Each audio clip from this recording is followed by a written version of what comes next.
E não é que a tributação dos dividendos foi aprovada, agora só falta a assinatura do presidente da República, que a gente chama de sanção presidencial. A aprovação no Senado ocorreu no dia 5, e segundo a Constituição Federal, que é a lei maior do nosso país, o presidente da República ele tem 15 dias úteis para fazer essa aprovação. Se passar esse prazo, ocorre a aprovação tácita, porque decorreu o prazo. Então ele tem, já que a gente está falando de 15 dias úteis, até o dia 26 desse mês para fazer essa sanção. E vai acabar acontecendo. Afinal de contas, é a intenção declarada do governo. E é sobre isso e muito mais que a gente vai tratar nesse vídeo, mostrando que, inclusive, já existem empresas se movimentando em razão dessa nova tributação. Vem comigo. Salve, salve, investidor! Como é que você está? E como eu disse, o projeto de lei 1087 de 2025, que vai se tornar lei para valer a partir de 1º de janeiro de 2026, teve aprovação, inicialmente na Câmara, depois no Senado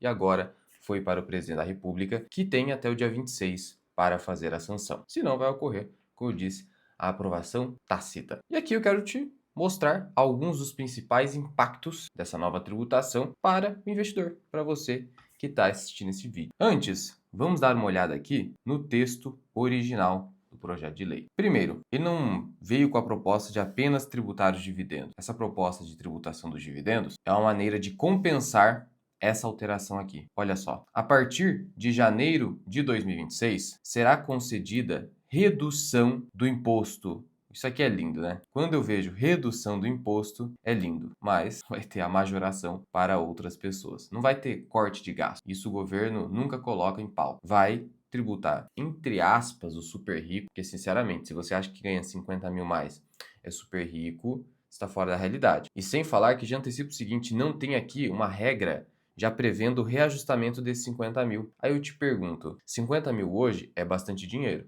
é verdade. Mas não dá pra falar que é super rico. 50 mil. Mas eu te pergunto, esses 50 mil daqui 15, 20 anos, vai ser muito dinheiro? Provavelmente. Vai ser o quê? Vai ser os 5 mil de hoje. A gente pode até fazer uma continha aqui. Para isso, eu vou utilizar aqui a calculadora de juros compostos do investidor 10. Eu vou colocar aqui 5 mil, que agora ficou isento. Isso é excelente. Olha, isso aqui é excelente. Não é o cenário ideal, poderia até ser mais, mas o pessoal que ganha até 5 mil, cara, fechou, não vai ter mais imposto de renda. Isso aqui pode gerar inflação, porque vai sobrar mais dinheiro no bolso da população e a população brasileira que não tem muita educação financeira vai gastar mais, o pessoal usa até dinheiro do Bolsa Família para gastar com bet, mas isso aí tá fora do tema aqui do vídeo. Só para você entender os impactos. De um lado você tem o Banco Central promovendo um juro muito alto para conter a inflação, isso aqui pode gerar mais inflação a partir do ano que vem, e o governo gastando muito dinheiro em ano de eleições, pagando cada vez mais Bolsa Família, tudo isso pode dificultar um pouco a redução do juro brasileiro que já está prevista para o ano que vem. Mas veja, vou colocar aqui 5 mil, taxa de juro, eu vou colocar inflação de 6% ao ano, tá? É o IPCA médio desde o Plano Real. Eu vou colocar um período de 10 anos. Quanto isso aqui vai dar? Ó, dobrou, né? Então, com essa inflação, eu vou dobrar. Então, eu vou colocar aqui 30 anos. 30 anos foi o quê? Para quase 30 mil. Então, se a gente tiver uma inflação de 8, pode acontecer em picos de inflação, a gente chega em 30 anos nos 50 mil. Tá? Então perceba o seguinte, entre 20 a 30 anos, os 50 mil do super rico vai ser os 5 mil da isenção de hoje. E não tem regra nenhuma, a gente vai ficar na dependência de o Congresso Nacional no futuro alterar essa regra. Então deveria ter o reajustamento do IPCA pelo menos. Não pense você que ninguém cogitou essa ideia. Isso aqui foi feito de forma intencional mesmo. Mas enfim. E aí, tá aqui ó. Para compensar essa isenção, porque o governo vai deixar de arrecadar bilhões por conta disso, a partir também de janeiro de 2026, por isso que a lei tinha que ser aprovada nesse ano, para valer já no ano que vem, o pagamento, creditamento, etc, etc. Até de dividendos por uma mesma pessoa jurídica, e aqui a gente está voltando lá no Plano Real. Como destaca aqui esse artigo, escrito por um advogado, essa medida marca o retorno da tributação de lucros e dividendos distribuídos a pessoas físicas, dividendo, não só dividendo da Bolsa de Valores, como também você que tem seu CNPJ e distribui dividendo. Isentos desde 96. Tem uma lei de 96 que isentou, criou o juros sobre capital próprio. Então, estamos voltando para 96, antes de 96, em um montante superior a 50 mil. Então, você que recebe uma remuneração de dividendo abaixo de 50 mil por mês, ou 600 mil por ano, você não vai sofrer com essa tributação. Só que Aí eu te pergunto, pergunta sincera, em se tratando de empresas da Bolsa de Valores, quem são os maiores acionistas dessas empresas? As pessoas, estas sim, super ricas. E elas não irão ficar distribuindo muito dividendo a tal ponto de serem tributadas. Não faz sentido, é uma decisão irracional. Sendo assim, para muitas empresas da Bolsa de Valores, a gente pode sim esperar o quê? Uma redução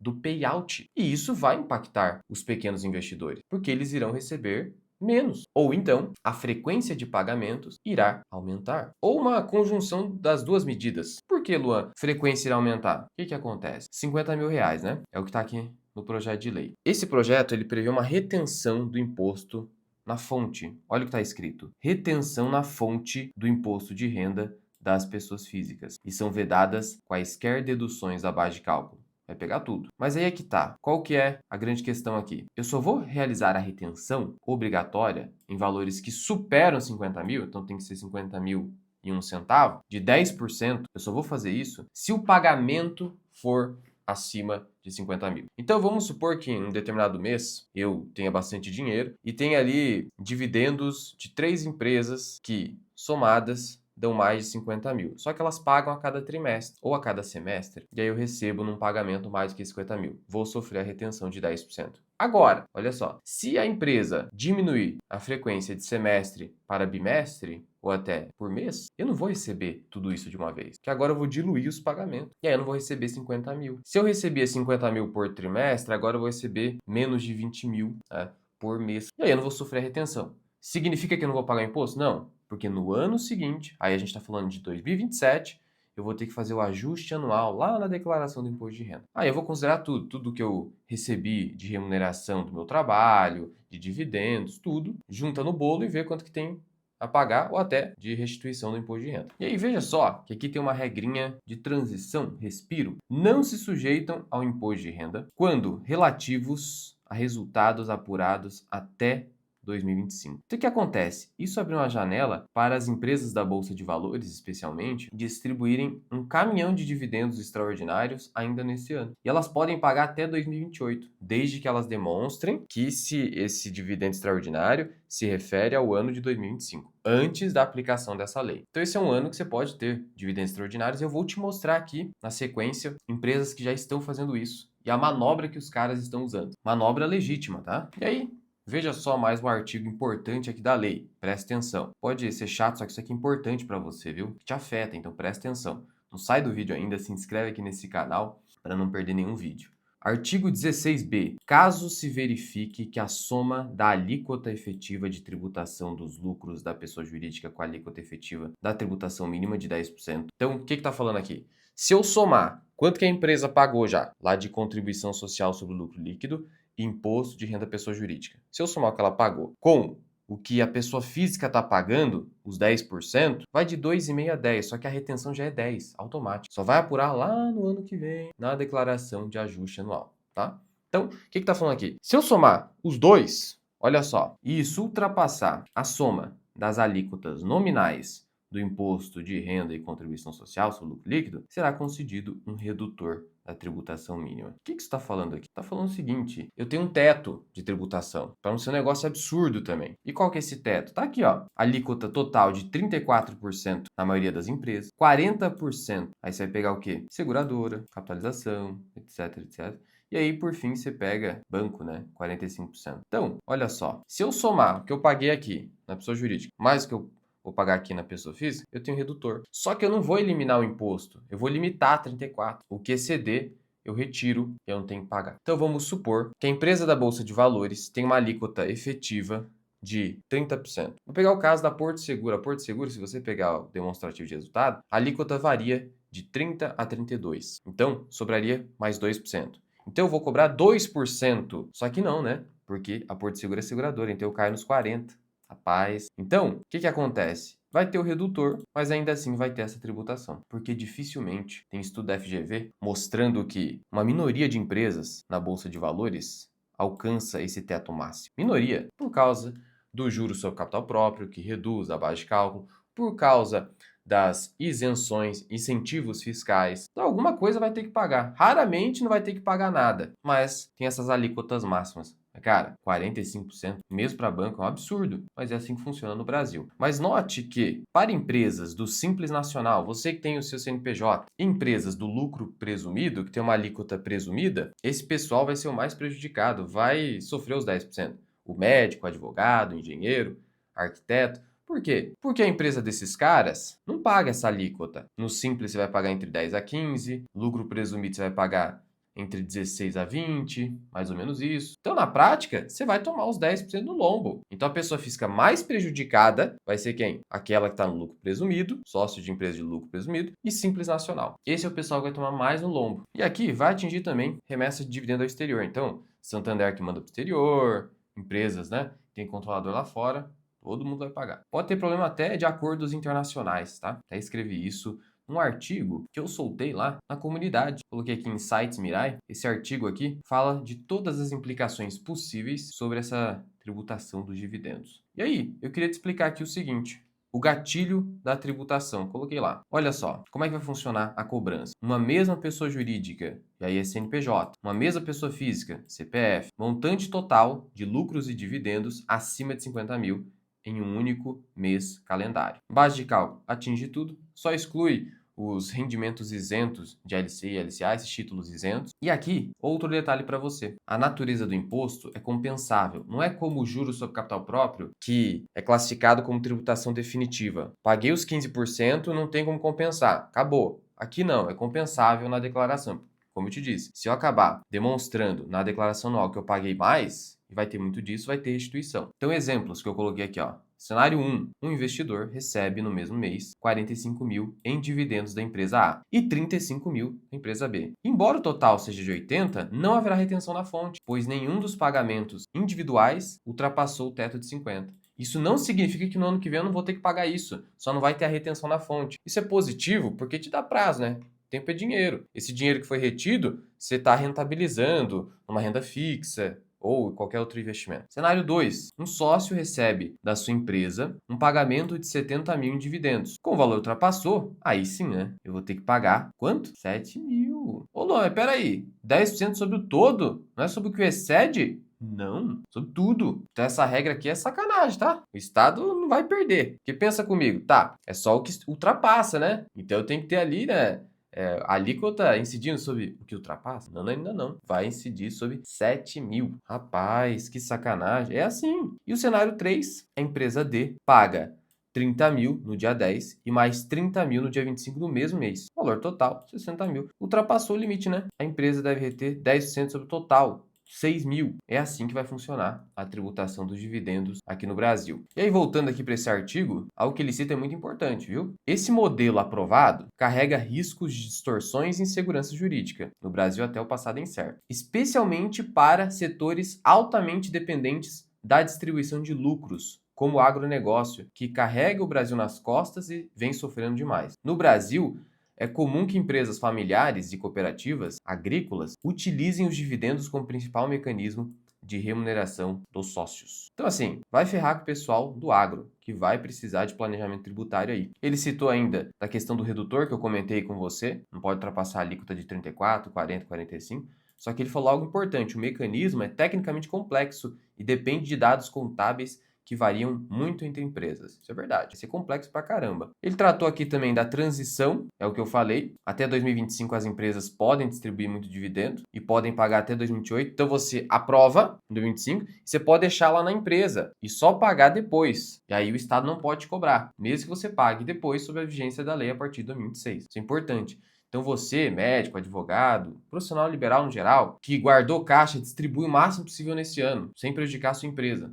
O máximo possível. É a sua janela de oportunidade. Peguei outro comentário aqui de advogado. Olha só. As pessoas mais afetadas tendem a ser as que percebem lucros e dividendos de empresas do Simples Nacional, lucro presumido, e das empresas que, embora do lucro real, empresas da Bolsa de Valores, todas elas estão no regime fiscal de lucro real, fruam de muitos benefícios fiscais. Empresas que estão no Norte, Nordeste, operam lá, têm muito benefício fiscal. Isso porque, segundo a metodologia do projeto, essas são as pessoas jurídicas cuja carga efetiva fica mais distante das alíquotas nominais. É o que eu falei, cara. Fica distante do 34, do 40 e do 45. Então, esses sócios serão os mais afetados. No final das contas, como eu disse, raramente alguém vai deixar de pagar, porque nem os bancos pagam 45%. Não paga na prática. E ainda, destaquei aqui no artigo mais um detalhe para você: dividendos e JCP. O que acontece, né? JCP, você tem uma alíquota de 15, só que ela diminui a base de cálculo para a empresa. Então é muito benéfico o JCP para a empresa. Então a gente não ligava de pagar. Claro, você está diminuindo o imposto da empresa. Se você é sócio de longo prazo, você quer que isso aconteça. Mas olha só agora, trouxe aqui alguns cenários. Se o acionista recebe menos de 50 mil por mês em dividendos e tem renda anual inferior a 600 mil, é melhor o dividendo, né? Paga nada. Tá. Para o acionista de alta renda, a escolha fica mais complexa. O dividendo será tributado em 10%.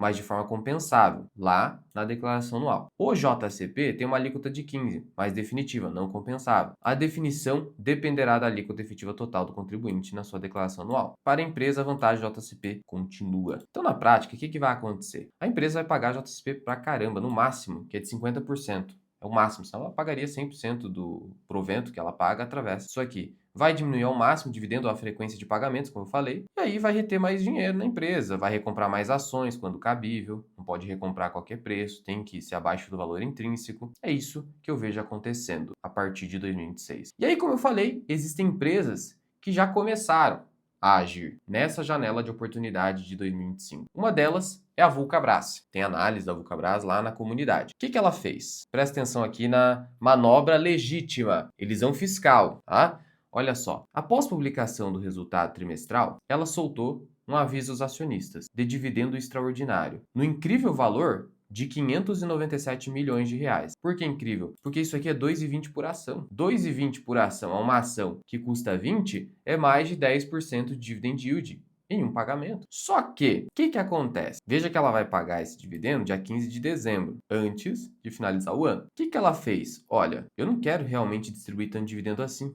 Até porque a empresa está investindo para aumentar a sua capacidade produtiva. O que eu posso fazer para esse dividendo não ser tributado, né? Nesse ano, então eu distribuo ele inteiro, para que ele volte para a empresa? Como que eu posso estimular o sócio a mandar esse dinheiro de volta para a empresa? Peraí, e se eu fizer um follow-on? E se eu fizer uma subscrição de novas ações, só que no limite desse dividendo extraordinário? Nada além disso, fazendo com que o sócio pegue todo esse dividendo, 2,20 por ação, e mande de volta para a empresa. Porque veja, não é a mesma coisa de eu simplesmente pegar esses 2,20 e reinvestir em novas ações no mercado secundário. No mercado secundário, o dinheiro não volta para a empresa, só está trocando de mãos entre investidores na bolsa de valores. Para voltar para a empresa, eu preciso emitir novas ações numa subscrição, num follow-on. Então é isso que a empresa fez. Ó. Ela soltou aqui, ó, aumento de capital privado e assembleia geral. E exatamente isso. Ela limitou essa subscrição ao valor do dividendo, tá? Olha o total aqui, é o mesmo valor do dividendo, igual. Ela não está querendo aumentar a capital de fato. Ela só está fugindo dessa tributação. Ah, Luan, mas eu não recebo 50 mil, eu não seria afetado. Sim, mas é o que eu falei. O grandão da empresa, o sócio controlador, ele não quer tomar isso. Ele não quer pegar esses 597, parte dele, grande parte desse dinheiro vai para o controlador, ele não quer ser tributado. E é óbvio, né? E aí, que acontece? Preço de emissão, R$ 13,75. Pô, é óbvio que esse aqui é um estímulo enorme para o sócio fazer o seguinte, pô, R$ 13,75, uma empresa que está indo bem, eu vou colocar meus 2,20 ali de dividendo extraordinário e devolver para a empresa. Pronto, resolveu a questão e fugiu da tributação. Bacana, né? Ainda outra empresa, de forma mais silenciosa, fez isso. Grupo Mateus. Tem relatório de análise na comunidade. É uma empresa focada em crescimento, então ela não paga altos dividendos. E o que ela fez? Sendo que a cotação dela caiu bastante aí, o que ela fez? Ó, soltou, primeiro, um aviso aos acionistas de JCP, juros sobre capital próprio, no valor de 111 milhões de reais, tá? Beleza? 111 milhões. E, ao mesmo tempo, soltou também, pós-publicação de resultado trimestral, um fato relevante, trazendo um aumento de capital privado de 291 milhões. Então, a gente vê que com esse JCP, a gente pode custear grande parte desse aumento de capital. E a empresa fez um preço de emissão de 6,37, acima do preço atual de mercado. No caso do Grupo Mateus, onde as ações caíram, ao contrário da Vulcabras que subiram, esse preço aqui de 6,37 é um respeito, eu vejo como um respeito à conduta ética da gestão, porque eles poderiam colocar um preço abaixo para fazer as ações caírem mais. Não, eles falaram, olha, vai ser acima, 6,37, 6,37. Na Vulcabras faz sentido ser abaixo porque as ações subiram, e bastante. Aqui não. Aqui acima. Então só vai colocar dinheiro mesmo na empresa quem realmente quer. Porque se eu posso comprar na bolsa hoje abaixo disso aqui, e a cotação na bolsa está abaixo disso aqui, eu vou comprar na bolsa. E aqui não foi a integralidade, como na Vulcabras, mas uma parte do JCP para isso. Tanto que a própria empresa fala aqui, ó, aqui embaixo, que a integralização das novas ações poderá ser feita à vista em moeda corrente nacional, no ato de subscrição, ou mediante a utilização total ou parcial do crédito de JCP. Então tá muito claro isso aqui. É o pessoal tentando fugir aí, né, dessa tributação, cara. Então essas são as implicações prováveis e já está acontecendo aí, as empresas se movimentando, podem ter outras empresas se movimentando. Então é isso que está acontecendo. E falando de imposto, eu quero dar o recado aqui da parceira do canal, a Grana Capital. É um aplicativo de imposto de renda para investidores indicado pela B3. E deixa eu te mostrar o que tem nele, porque que é muito importante. E aqui está o meu app do Grana. A principal ferramenta que eu quero te mostrar é o IR mensal. Essa ferramenta aqui, ela automatiza o imposto de renda da Bolsa de Valores para você. Então, qualquer tipo de DARF que você tenha que pagar, já emite automaticamente aqui. E esse IR mensal, ele pega o retroativo desde 2020. Vamos supor que você tenha esquecido, tenha confundido, comeu barriga, ele vai pegar tudo para você. E ainda tem o isentômetro, que ele mostra quanto que você ainda pode vender até 20 mil reais no mês em ações. Olha só, eu vendi 15 mil, pode ser até 20 mil no mês. É legal isso aqui que ajuda no seu planejamento fiscal da sua carteira. E aí, aqui pega opções também, pega ETFs no Brasil, tudo. E ele está adequado à regra da B3, ou melhor, da Receita Federal atualmente, e a B3 também, né, consequentemente, de que as units estão fora desse isentômetro. Isso é importante. Então te ajuda nesse sentido. E ainda tem a declaração aqui, ó, preenchimento automático, em que você faz a declaração do imposto de renda em menos de 5 minutos no seu aplicativo. Então facilita a vida, te dá segurança, tem a indicação da B3, tem aqui também um local de proventos para você acompanhar os proventos da sua carteira. Então tá tudo aqui e você emite a DARF aqui dentro do aplicativo e paga por Pix, cartão ou boleto. Baixe o Grana, o link está na descrição e no primeiro comentário fixado ou no QR Code está aparecendo na tela. E assinando o plano Mais Grana, nesse momento, nessa Black, com o cupom BLACK, você vai receber um desconto de R$ 120 no plano anual e vai garantir já a declaração do imposto de renda já do ano que vem, né? Sem se preocupar com todas as regras complexas que o sistema tributário nacional nos traz. De novo, link aqui embaixo. E aí, o que você achou dessa tributação dos dividendos? Eu sou a favor da isenção, sempre fui. Qualquer forma de redução tributária, eu sou a favor.